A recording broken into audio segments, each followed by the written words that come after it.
Good morning, students. Today we are going to do our next chapter, the present perfect tense. Now, what is present perfect tense? Present perfect tense क्या होता है?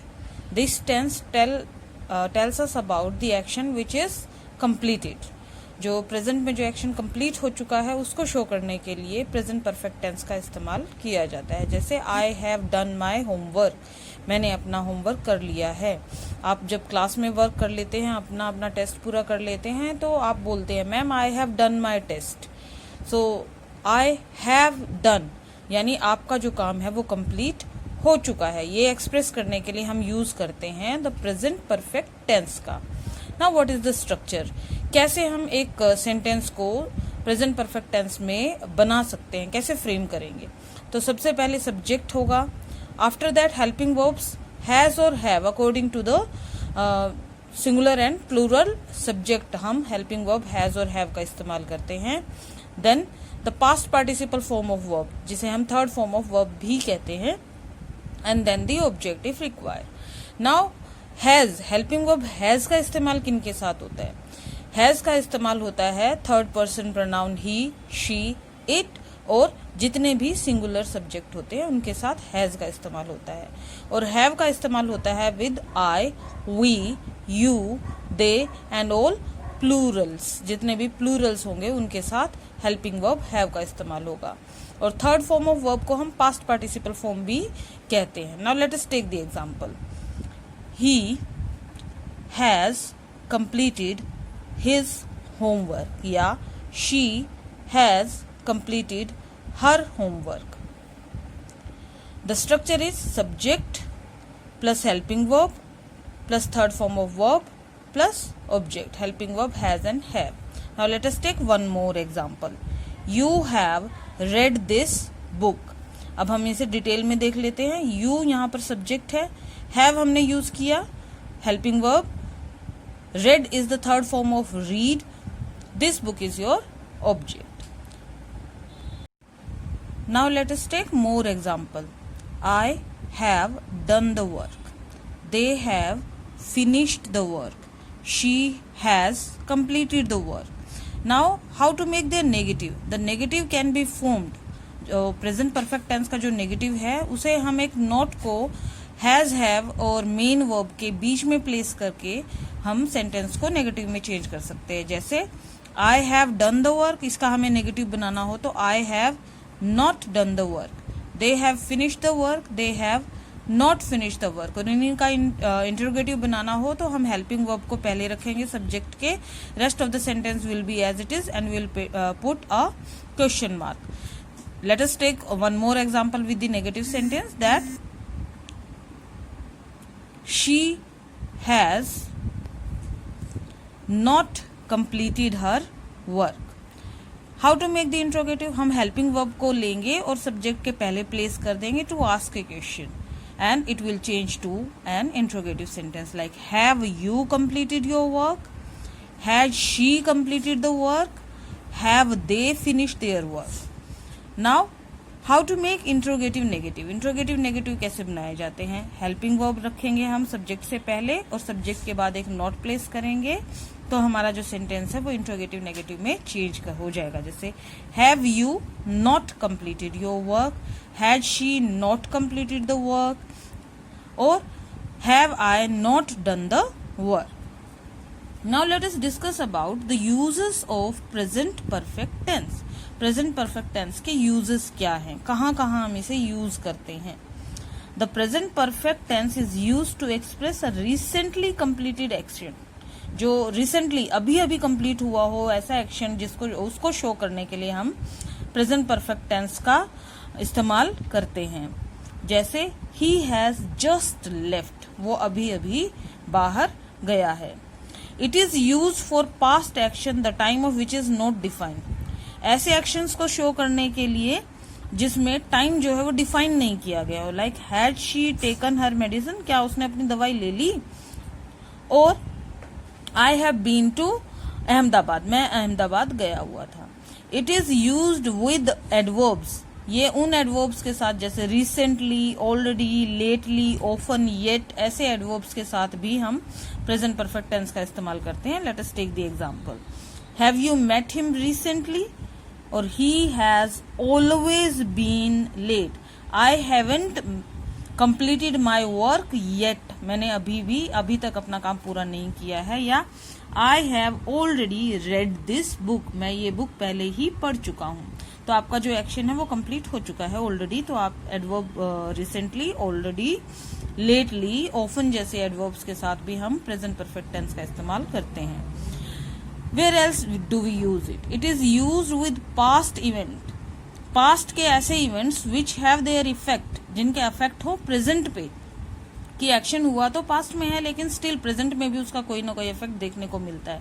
जैसे I have read all the books, कि मैं ये सारी की सारी बुक्स पढ़ चुका हूँ और उसका क्या इफेक्ट है हमारे प्रेजेंट पर कि मेरे पास उन बुक्स की सारी नॉलेज है, मैं ये बुक्स पढ़ चुका हूँ. She has finished her work, उसका काम जो है वो पूरा हो चुका, उसने सारा काम पूरा कर लिया, उसका work is done. Now it is used for an action which begin in the past, जो पास्ट में बिगिन हुआ और अभी तक कंटिन्यू है. Like he has lived in this place all his life, कि वो इस जगह पर अपनी पूरी लाइफ जो है वो यहाँ रहा. I have never seen a ghost, मैंने कभी कोई भूत नहीं देखा. Nobody might have seen. It is used with verbs like know, believe, understand, etc. ऐसे वर्ड्स जो नो, बिलीव के फॉर्म होते हैं, अंडरस्टैंड के फॉर्म होते हैं, उनके साथ भी हम प्रेजेंट परफेक्ट टेंस का इस्तेमाल करते हैं. Where the action is still in continuity, जहां एक्शन जो है वो अभी भी कंटिन्यूटी में हो. Like he has known me for a long time, यानी ही स्टिल नोज मी. ये जो एक्शन है वो हमें बता रहा है कि वो अभी तक जानता है मुझे भूला नहीं है. ही has known me for a long time, मुझे काफी समय से वो जानता है. I have always believed that he is an honest man. I still believe कि वो एक honest man है. ये कह रहा है कि I have always believed, मैंने हमेशा ये believe किया कि वो एक honest man है, यानी मैं अभी भी believe करता हूँ कि वो honest है. Now let us do some exercises. We have given example here. She never refused to work for him. Refuse is the verb. Now she, we know it is singular subject, so we will write she, and after that we'll place a helping verb. She has never, the past participle form of refuse is refused to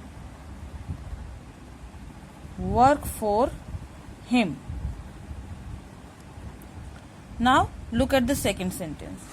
Sonu just leave. Now look at Sonu. Sonu is a singular subject, तो सोनू के साथ हम helping verb इस्तेमाल करेंगे has. Just. Now what is the past participle form of leave? The past participle form of leave is left.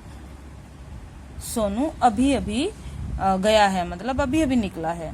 I not finish the work yet, कि मैंने अभी तक अपना काम फिनिश नहीं किया है. तो I के साथ हम हेल्पिंग वर्ब हैव का इस्तेमाल करते हैं. आई, वी, यू, दे, एटसेट्रा, और जितने प्लूरल हमारे सब्जेक्ट्स होते हैं उनके साथ हम हेल्पिंग वर्ब हैव का इस्तेमाल करते हैं इन प्रेजेंट परफेक्ट टेंस.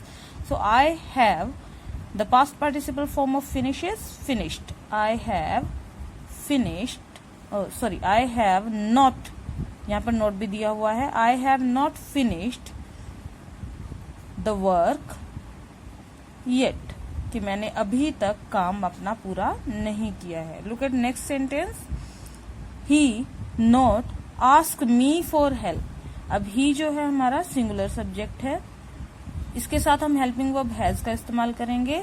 यहाँ सेंटेंस में नॉट दिया हुआ है तो हमें एक नेगेटिव सेंटेंस फ्रेम करना है, और हमने पढ़ा था कि नेगेटिव सेंटेंस जब फ्रेम करते हैं तो हम एक नोट लगाते हैं हेल्पिंग वर्ब और मेन वर्ब के बीच में. तो he has not.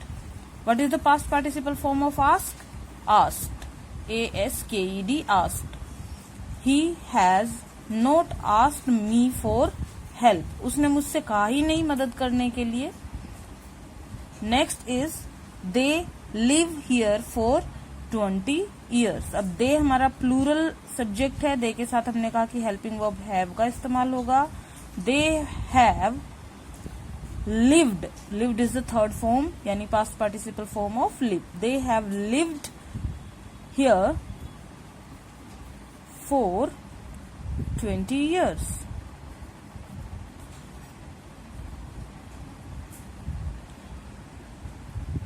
Next is, यहाँ हमें एक क्वेश्चन मार्क दिया हुआ है, दैट मीन्स हमें एक इंट्रोगेटिव सेंटेंस फ्रेम करना है. यहाँ सब्जेक्ट दिया हुआ है ही, तो ही के साथ हेल्पिंग वर्ब यूज होना चाहिए has. Has he taken, taken is the third form of take. Has he taken his dinner, क्या उसने अपना डिनर कर लिया, क्या वो डिनर कर चुका है.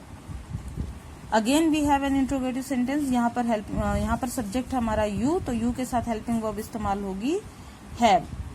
Have you meet, the third form past participle form of meet is met. Have you met him.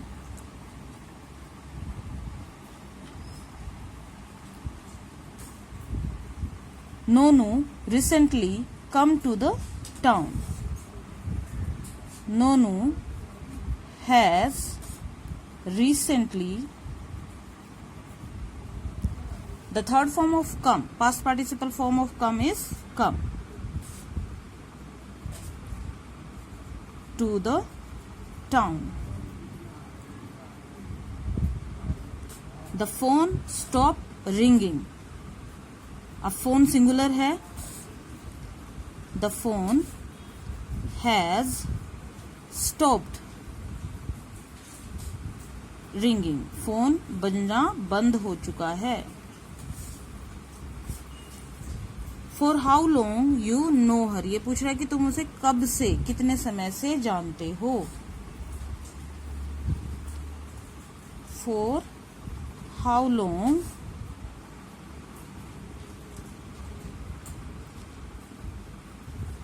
Have you known her.